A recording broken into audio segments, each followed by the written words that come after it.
This is the Farm Monitor. For over 50 years, your source for agribusiness news and features from around the Southeast and across the country, focusing on one of the nation's top industries, agriculture. The Farm Monitor is produced by one of the largest general farm organizations, the Georgia Farm Bureau. Now here are your hosts, Ray DeLessio and Kenny Bergamy. Well, not entirely true.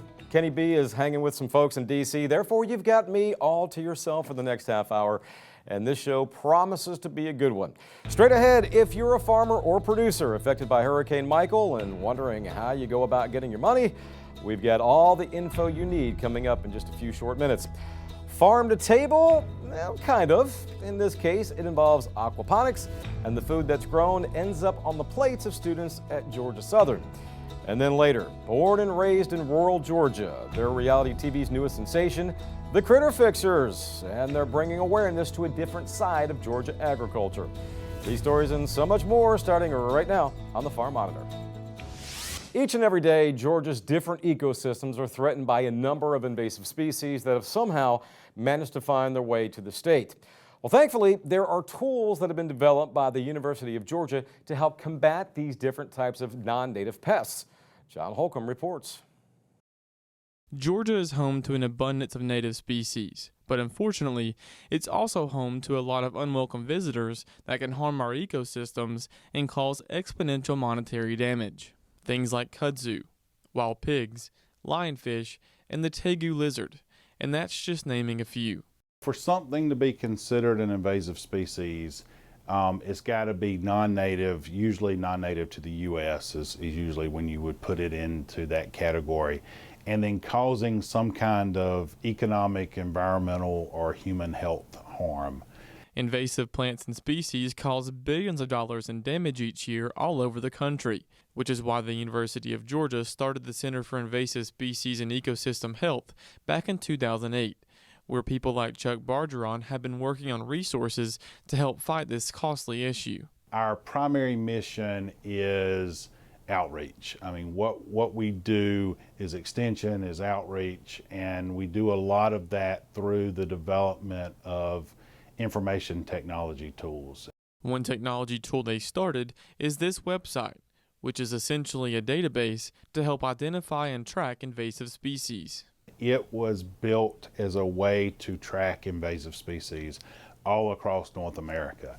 And so when I mentioned the different projects that we work on in different parts of the country, that is really focused on tracking where invasive species have been seen and the impact that they have to the areas that they're found in. Outbreaks can be detrimental to ecosystems and can be a huge financial burden.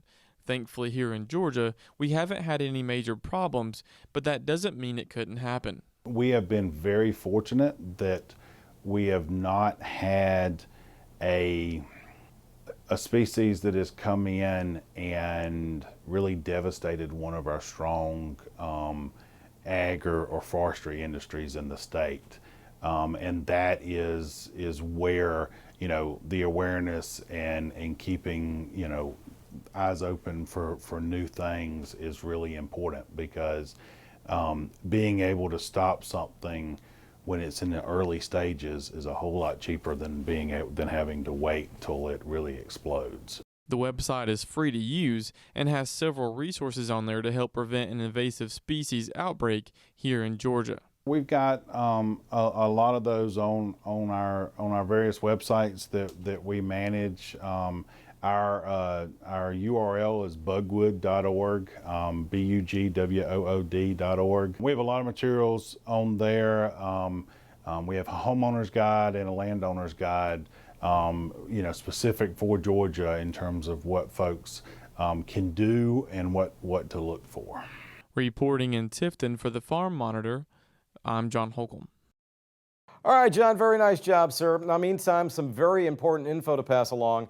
If you're one of the many here in Georgia who suffered losses from Hurricane Michael, talking, of course, about farmers and forest landowners, beginning March 18th, the Georgia Department of Agriculture will begin accepting online applications for the $347 million worth of block grant funds. Again, March 18th, the start date, and applications must be submitted by April 8th. That is the deadline. These grants are to help recover losses not covered under existing USDA Farm Service Agency programs. During his press conference to announce the grants, Georgia Ag Commissioner Gary Black saying, while we recognize that the recovery aid won't make Georgia farmers and farm families whole again, it is our hope that the Georgia Farm Recovery Block Grant will bring much relief and stability to our farming communities. Georgia Forestry Director Chuck Williams told us the fact that forestry was even included in the block grants is a major victory for timber owners. Historically, forestry has not participated in most federal disaster programs. It's really not feasible to insure standing timber, and again, the typical USDA programs don't include forestry. So for those reasons, we're just real excited that we're included. We hate that we're included for the reasons that we are with the devastation of Hurricane Michael, but we think it's appropriate, as we have told policymakers in Atlanta, for both us and pecans. These are generational losses. This is not, where you lost a crop, with all due respect to row crops. This is not where you lost a row crop and a year later you've got another crop back in the field. These sometimes are 30, 40, 50-year investments that have been lost, and it makes a difference to those families. What's most important is right now we do not know how much of the 347 will be in timber, how much of it will be in beef, dairy, and poultry. It's simply because the enrollment is so important to be able to allocate those resources in a balanced way. This is the first time for such a block grant in Georgia. Therefore, we felt like we needed to be very aggressive with the promotion for 3 weeks, but then a 3-week March 18th start date for enrollment. Well, that it does. So 95 counties eligible. All the information you need to register can be found by logging on to farmrecovery.com. That's also the same link you will use during the registration process. Again, very short window to register. Applications will be taken March 18th through April 8th. And something to keep in mind, while mobile phones may be used to sign up and log in, applicants are strongly encouraged to complete the application using a computer to ensure a proper upload and attachment of the required documentation. Now, when signing up, you will need such things as addresses of the physical locations of damage, including GPS coordinates, itemized losses by commodity for each location. And again, that window to sign up, very short. Applications must be submitted by April 8th of this year. Sustainability. It's become a major focus for the ag industry as farmers look to meet society's ever-increasing need for food and fiber without compromising the future. It's the reason Georgia Southern University recently started their Aquaponics program that now delivers fresh produce to the school cafeteria. Damon Jones has the story. Could this be farming of the future? It's a question researchers here at the Georgia Southern Armstrong campus are looking into as they grow everything from chives to Swiss chard in this recently constructed greenhouse. About 4 years ago, we had partnered and had built a relationship with the Forum Foundation. And this foundation, which is really interested in the economics of aquaponics, and particularly how can we see it become more mainstream and more economically favorable process in terms of farming. We get into a lot of the science and even the engineering details related to aquaponics. And so without a doubt, probably the most exciting thing is how we engage our students in research and internships, as well as even some work study students that get paid to work out here. As for what aquaponics is, it's a closed-loop system of farming that incorporates two agricultural practices, aquaculture and hydroponics, into a sustainable method that benefits both the plants and the marine life. Aquaponics is a combination of fish production through aquaculture and plant production using hydroponic grow beds. That's where aquaponics comes from. And what we do here is we take the fish waste, uneaten food, fish poop, and we convert it into a fertilizer for plant growth using bacteria. And then the plants take up that nutrient, convert it into plant growth, and essentially clean the water so that we can recycle that water back into fish production. And so far, the results have been very promising. In fact, they recently partnered with Georgia Southern Dining Services in order to have their produce featured at the on-campus restaurant, Southern Cafe. So, it's really been a vision from before, but the important part is, sourcing, food that we know where it came from, and the fact that we're able to help fund and support on-campus research. To me, it strengthens the campus community, the perception the students have of on-campus departments and Georgia Southern as a whole. And it, there's so many underlying benefits that come from that are just, great things to have.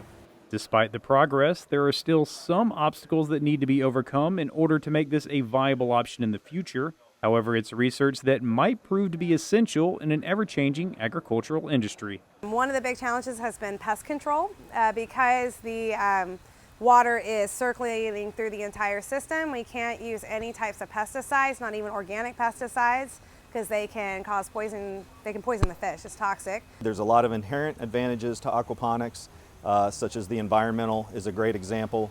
High food output per square foot, so a small facility can produce a lot of food, and so there's less of a footprint. And so the problem is that cost. And so what can we do to address the cost? Reporting from Savannah, I'm Damon Jones for the Farm Monitor. All right, after the break, they are more than just reality TV stars. They're the critter fixers, and they're from right here in rural Georgia. Hear for yourself why growing up in the country means more to them than the bright lights of Hollywood.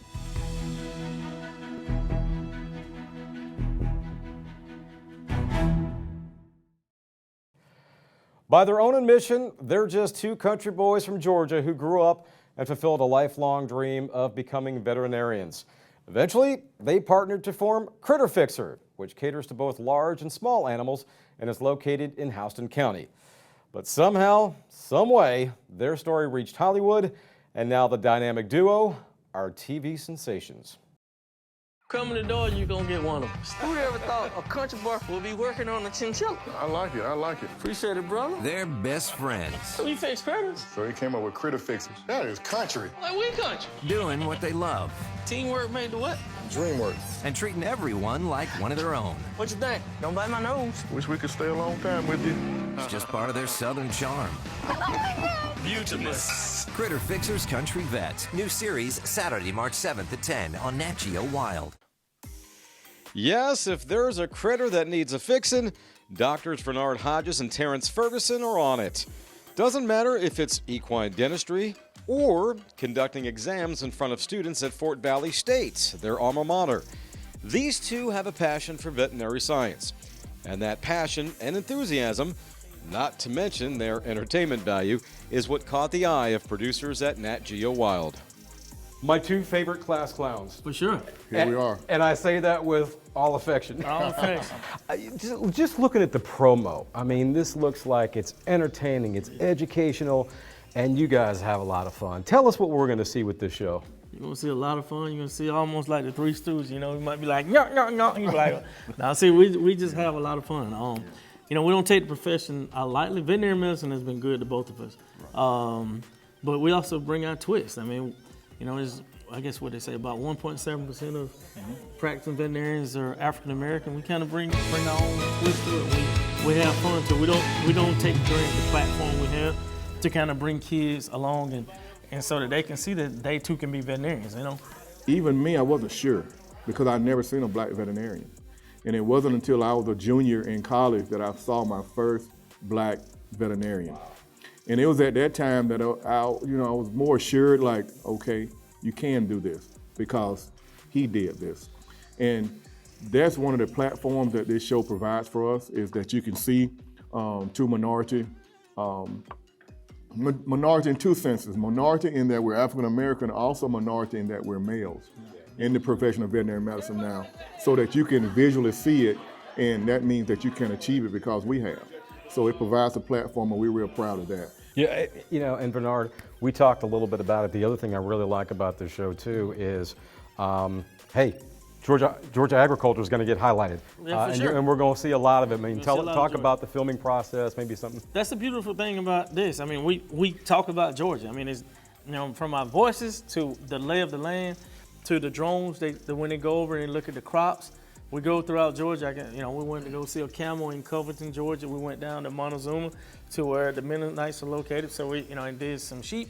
So you get a chance to see the row crops. You get a chance to see just how beautiful and how, it's about the success of the farm and how the farm to market. That's how, it's very important because, a good food source and these kind of things are very important to the Georgia people and the Georgia farmers' way of life.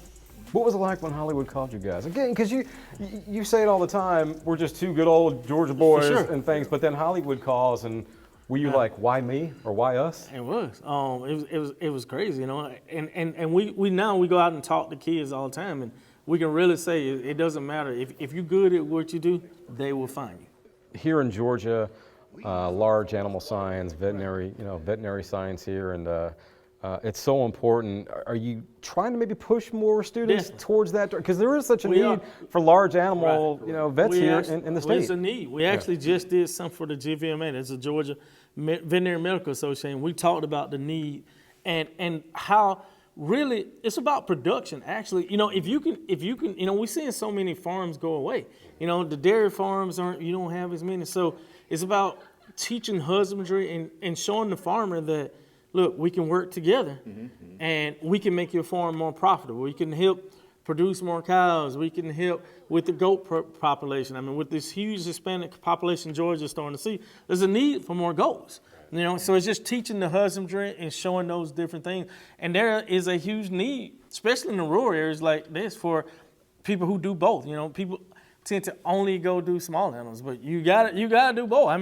That both is needed. Are we going to lose you guys to Hollywood, though? Because we love having you here. Never. Great college here at Fort Valley State. Yeah, we'll always be. You're going to stay true to your roots. Yeah, we'll be here in Middle Georgia unless somebody runs us away from here. Exactly. It's been, this area in Georgia has been so good to us. We've grown with the area and the area has grown with us. We've seen babies grow up to go to college. Now they're married. We've seen, families that were not families at that time. Now they're married. Now they have kids. So this is our community. For sure. This is who we are. When you think of Critter Fixer, you think of Middle Georgia. And you think of Middle Georgia, you think of Critter Fixer. Because we just have that relationship. We're here. That we owe so much to the community because they've given so much to us.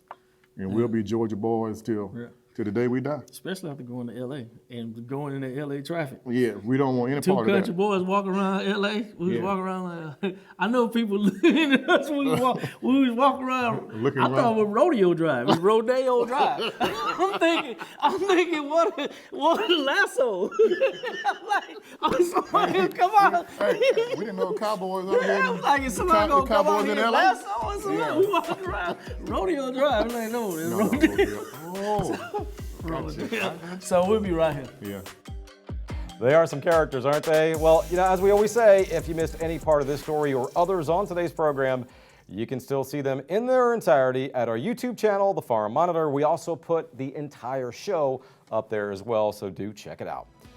Up next, dairy and its environmental footprint. Insight into the industry's contributions to global greenhouse gas emissions and how improvements in production efficiency contributes to a growing world.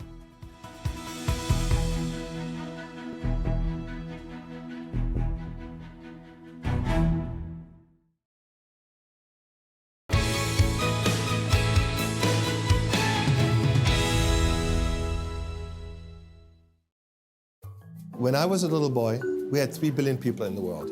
Today we have 7.6, and by the time I'm an old man, we'll have 9.5 billion people. And that means we'll have 3 times more people on this planet throughout our lifetimes. And the question then becomes, how do we feed these people? Because we'll not have 3 times more natural resources to do so.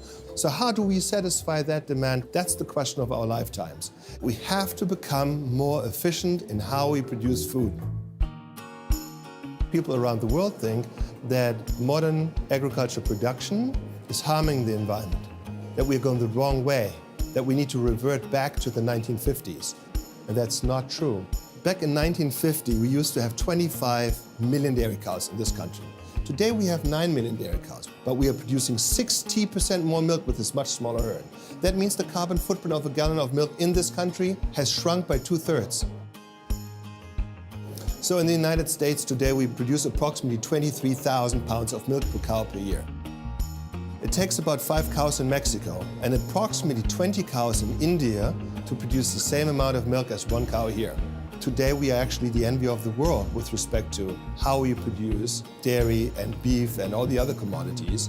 And if you compare, let's say, dairy milk, cow milk, to alternatives, let's say almond juice. I don't call it almond milk because almonds don't lactate. But if you compare dairy milk to almond juice, then it's true that the dairy milk has a higher carbon footprint, meaning higher greenhouse gases. But on the other side, the almonds need 17 times more water. So what is the trade-off? You reduce the carbon footprint by eating this over that, but the water footprint is now 17 times higher on the other side. So I think a big mistake we do is finger pointing and trying to identify what the worst offenders are. And I can tell you that we have gone the right direction across the animal agricultural sector for the last decades.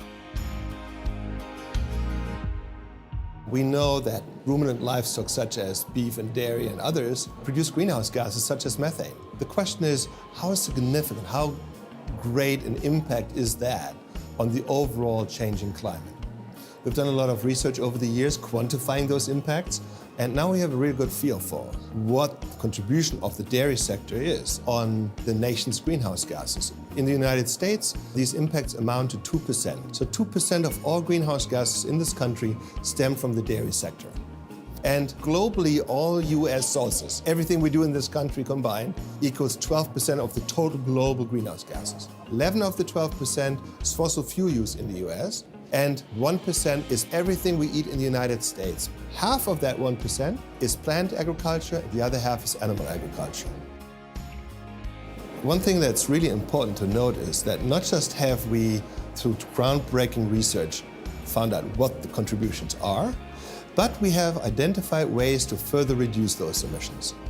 US-wide by 25%, in California 40%. These are pledges that are not just empty words, but they are already making progress. I think one of the aspects that people like to forget is that efficiencies in production, becoming more efficient on the one hand, is correlated to environmental footprint. When production goes up per animal, environmental footprint goes down. Because what it means is that we can shrink our flocks and herds, and by doing so, we have fewer animals while still producing the same amount of product. We have been doing this for the longest time. We will continue to do it in the future. I have not seen any other dairy industry throughout the world that had a better environmental track record than the dairy industry in this country. A Holstein cow today here in the United States, they're the highest producing cows, the ones with the greatest yield. Those cows are so adaptable to different environments. So to have cows that produce at a very high level in a way that is sustainable is an important success story that the Holstein industry has. These farmers have one thing in mind, and that is to be the best steward of the land they can be. Because they are not just doing this for themselves and for their family today, but they want to hand this place on to their kids and to their grandkids. They do it because they want to work on the legend that they leave behind. All right, that's going to do it for this week's edition of the Farm Monitor. But before we send you on your way, a reminder that for all the latest ag info regarding food, great recipes, and what's happening down on the farm, be sure you check out our Twitter, Facebook, and Pinterest pages. You'll stay informed and you'll see what's up in the world of farming, and of course, with us here at the show. Take care, everybody. We will see you next week right here on the Farm Monitor. Be safe.